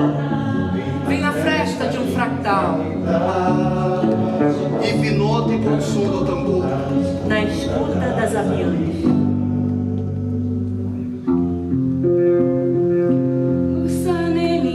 Sari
muitas palmas, porque está começando agora a cobertura oficial dessa noite pra lá de especial. Eu sou Marco Menegatti. E eu sou Lorena Della Corte, e esse é o primeiro prêmio Catástrofe Brasil. Sim, porque a gente sempre produziu tragédia em abundância, mas só agora a gente tem uma festa para premiar essa tradição que merece todo o nosso reconhecimento. Com certeza, Marco. Olha, é uma noite para reafirmar nossa vocação como polo produtor e exportador de desastres, ocupando aí um lugar de destaque na vanguarda da indústria trágica mundial. Agora, antes da nossa cerimônia, Lorena, a gente está aqui no Red Carpet para mostrar para vocês a chegada dessas grandes estrelas ao evento. E junto conosco, nosso comentarista de looks, sempre com seu olhar atento, sempre com sua língua afiada, ele, Carlito Waterloo. Boa noite, querido. É um prazer inenarrável, meus bijus. Prevejo uma transmissão de muito luxo e babado sincero. Aqui não vai escapar nada. Falou e disse, Carlito. E olha que agora a gente já tem uma chegada de peso, né? É, e de muito brilho também, viu? Quem tá chegando aí agora é o desastre do Césio 137 de Goiânia. Vestida só com a capa de radioatividade brilhante azul, maravilhoso. E usando como singelo acessório um cordão de isolamento em fita zebrada. E lembrando para quem está acompanhando a gente que ele é primo de 3º grau do acidente em Chernobyl, uma grande estrela internacional. É isso aí, Marco. Acompanhamos aí a chegada agora da barragem rompida de Cataguases. Olha, detalhe para os milhares de gente que ela veste, que vão desde um galinho de árvore minimalista até mesmo uma coisa mais ousada, como um carro uma casa inteira. Impressionante, Lorena, a quantidade de gente que ela mobiliza sempre por onde passa. É isso aí, como eu falei, vai arrastando tudo, é uma loucura. É isso aí, estamos agora acompanhando aí a chegada da enchente de Petrópolis de 2022, Marco.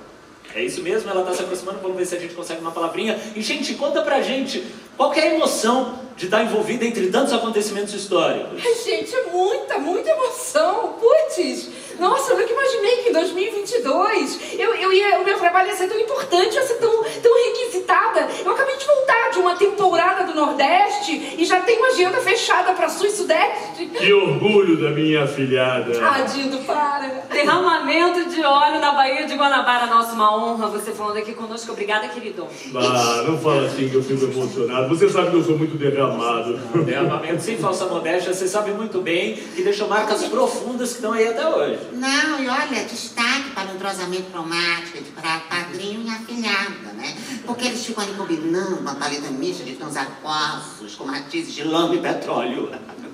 Obrigada, queridos. Boa noite, boa festa. Obrigado, queridos. Aproveitem. É, Marco, à medida que a hora da cerimônia se aproxima, o fluxo de chegadas aqui aumentou muito. Com certeza, Lorena, agora a gente já pode observar esse encontro geracional entre a ditadura militar, o massacre do Carandiru e a chacina de Vigário Geral. E vestido só com a única túnica verde oliva, intercalando cores de vermelho vivo. É isso aí, agora acompanhando a chegada super esperada das gêmeas siamesas, a colonização e a escravidão decanas dessa noite. E que vestem um manto quilométrico manufaturado de mais de 500 anos. É isso aí, agora a gente já consegue observar aí a chegada da presidência da República entre os anos de 2019 e 2022, que chega abraçada à emergência sanitária da Covid-19. Olha, eles estão maravilhosos, com um traje de alta costura, muito chique e com várias vestindo... Olha essa roupa. Várias milhares de máscaras cirúrgicas verde e amarela, pendurada, cobrindo todo o corpo, exceto a boca e o nariz. Marco, peraí, gente. Olha só quem tá chegando. É quem eu tô pensando, Lorena? É ele mesmo. É o incêndio do Museu Nacional. Menino, que babado ousado, hein? Essa proposta com uma chama de labaredas que cresceu. Ele está se aproximando da nossa reportagem. Parece que ele está se aproximando bastante da nossa reportagem. Está se aproximando perigosamente da nossa reportagem. Parece que ele está fora de controle. Vamos fazer um esforço de reportagem e ver o que ele tem para nos dizer.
Muito prazer.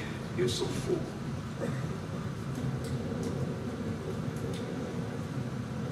Talvez vocês me conheçam em termos míticos, dos tempos em que Prometeu me roubou e por isso foi exemplarmente bonito.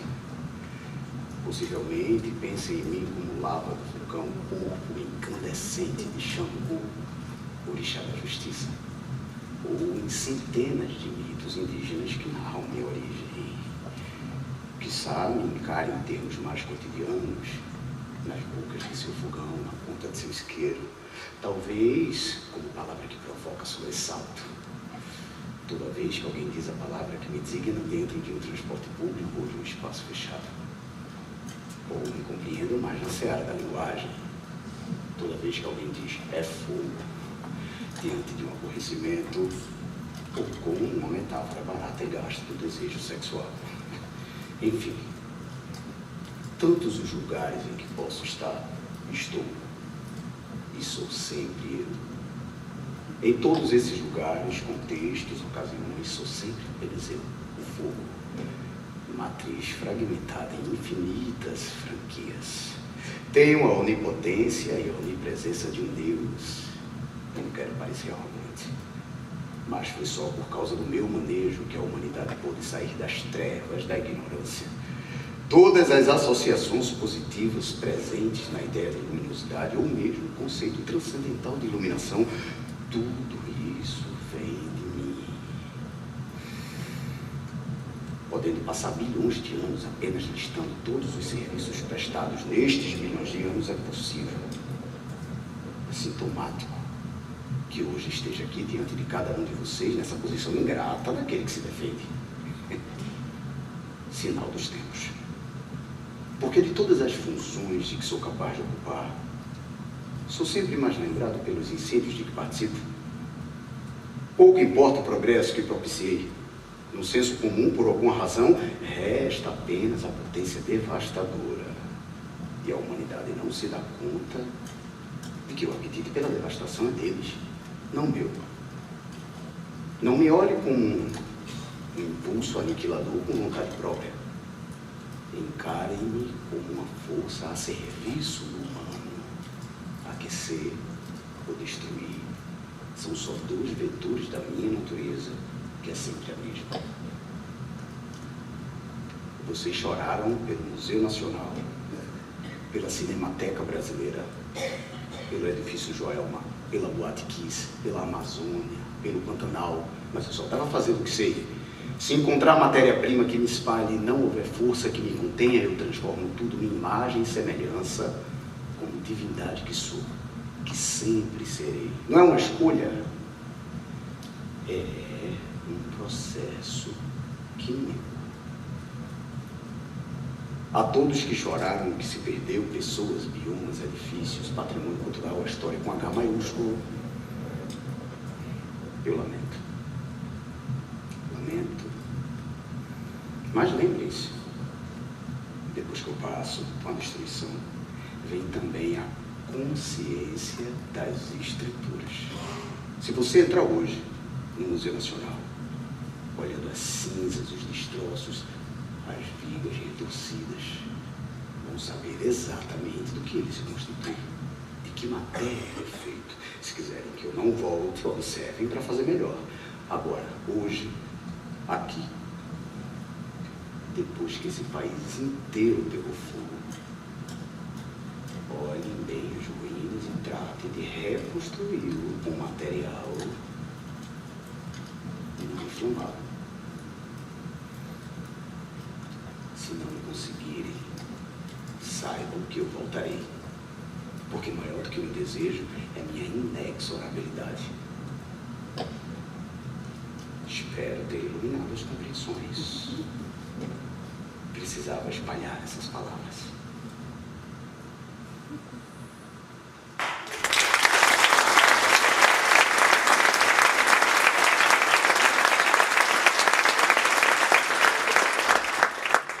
Chega para algum estrangeiro e diz que o maior museu de história natural do país não tinha água no hidrante para apagar o incêndio. Me conta o que ele falou.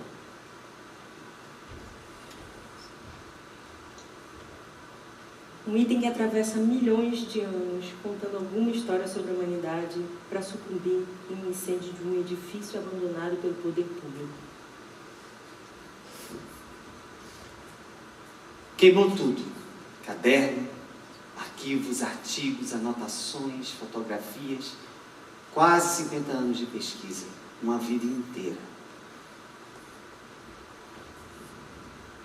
Registrar, para que o futuro não repita infinitamente o passado. Escrever um livro de lamentos, um inventário de perdas. Amostras de carvão que provavam a ocupação humana na Serra da Capivara há 22 mil anos. Uma cigarrinha cavitiana alpina.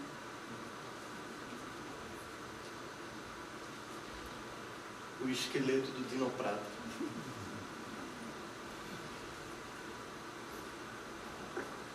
Aquilo que nem se pode contabilizar.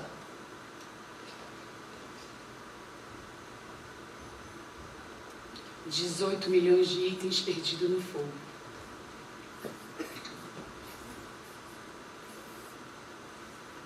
$18 milhões de chances de um país melhor.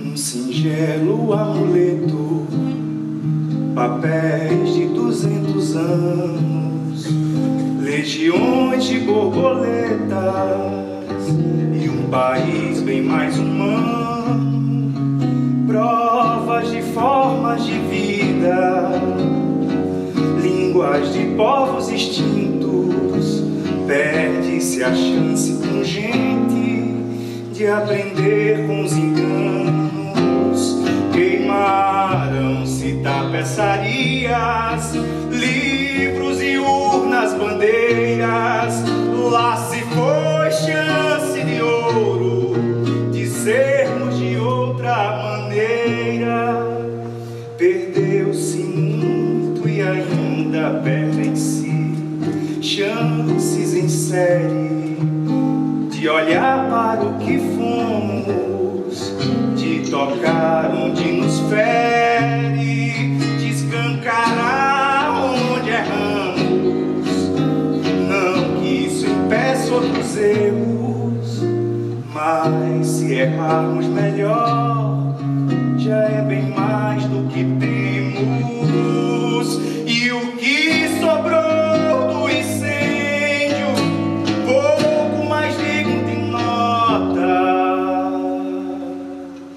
e é através da sua voz que o fim da história se conta, e é através da sua voz que o fim da história se conta.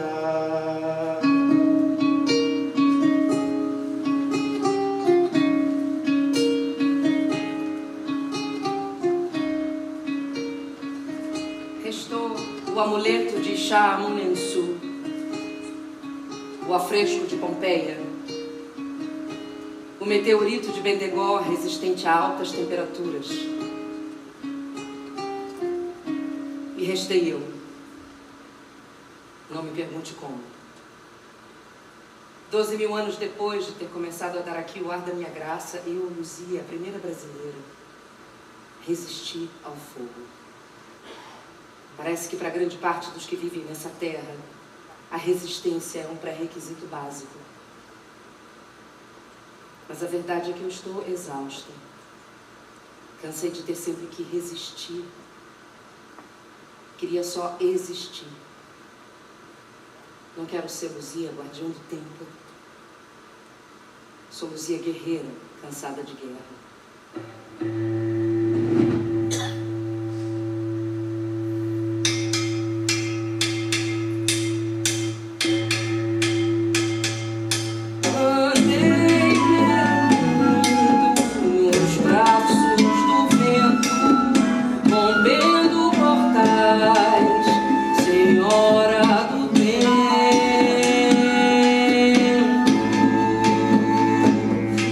Agora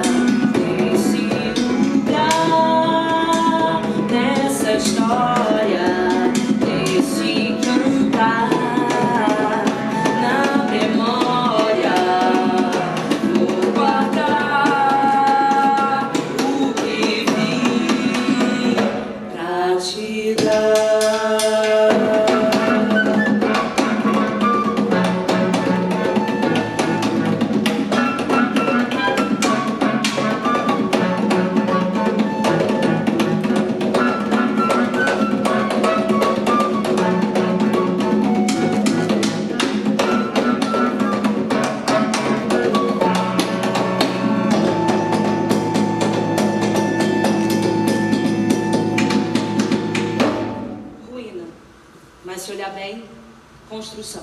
Construção, mas se olhar bem, ruína. Uma obra em progresso se parece muito com um lugar destruído. Um lugar destruído se parece muito com uma obra em progresso. As ruínas de onde se assinou a primeira e precária independência dessa nação servem como convocação. Qual a independência queremos assinar agora? Que pacto nos contempla? Que museu nos representa? Brasil, 2022. A história de um país que se parece com um museu. E de um museu que se parece com um país. E a fotografia panorâmica de uma nação debaixo de escombros. Mas eu te pergunto, como construir com escombros? Quando construir com escombros? Vamos construir com escombros?